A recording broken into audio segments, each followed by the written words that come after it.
আসসালামু আলাইকুম রহমতুল্লাহ নাহমাদুহু ওয়া নুসাল্লি আলা রাসূলিল কারীম আম্মা বা'দ আউযু বিল্লাহি মিনাশ শাইতানির রাজীম বিসমিল্লাহির রহমানির রহিম আলহামদুলিল্লাহ আল্লাহ তাআলার শুকরিয়া আদায় করছি যে রব্বুল আলামিন সুন্দরভাবে হায়াত এবং বাঁচার তৌফিক দান করেছেন সেই রব্বুল আলামিনের প্রতি আপনার প্রতি শুকরিয়া জ্ঞাপন করি আলহামদুলিল্লাহ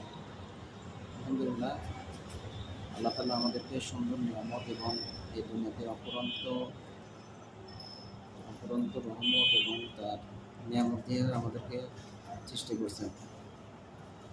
একমাত্র আল্লাহ তাআলা আমাদেরকে সৃষ্টি করছেন তার নিয়ামতের শুকরিয়া আদায় করার জন্য এবং তার ইবাদতের জন্য।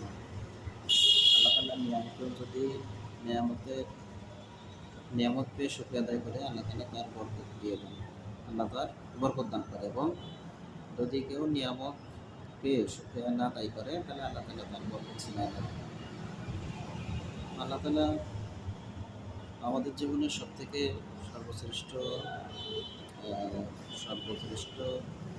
নিয়ামত হচ্ছে সুস্থতা থাকা। সুস্থতা আল্লাহর একটা অপরন্ত নিয়ামত। বুদ্ধিমান হাদিসে আসছে যে বুদ্ধিমান ওই ব্যক্তি যে হায়াত পাইলো, সুস্থতা পাইলো এবং আল্লাহ তাআলার ইবাদত করলো, সে হচ্ছে বুদ্ধিমান ব্যক্তি। আর যে হায়াত পাইলো এবং আল্লাহর ইবাদত করলো না, সে সব থেকে ফকির এবং সব থেকে মিসকিন, যাকে ইসলামী পরিভাষায় মিসকিন বলা হচ্ছে, যার কোনো আমল নাই। আমল আলা ব্যক্তি, আসরের ময়দানে যে ব্যক্তির যত বেশি আমল থাকবে সে ব্যক্তি তত বেশি কামিয়াব এবং সে সফল কাম করবে। এবং যার আমল থাকবে না, ইমান থাকবে না, তার কঠিন শাস্তির সম্মুখীন হতে হবে। এজন্য বন্ধুরা, আমাদের আল্লাহ তাআলা হায়াত দিয়েছেন। হায়াতের 60 বছর, 70 বছর, 50 বছর, 80 বছর, 90 বছর, 100 বছর, এর বেশি আর দুনিয়াতে আমরা থাকতে পারবো না।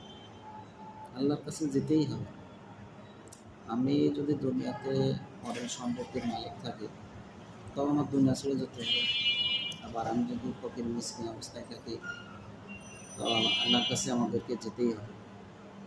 একবার ভাবুন, নিজের বিবেকের কাছে প্রশ্ন করুন, আসলে কি আমরা দুনিয়াতে আল্লাহর ইবাদত করতেছি, আল্লাহর হুকুমত পালন করতেছি?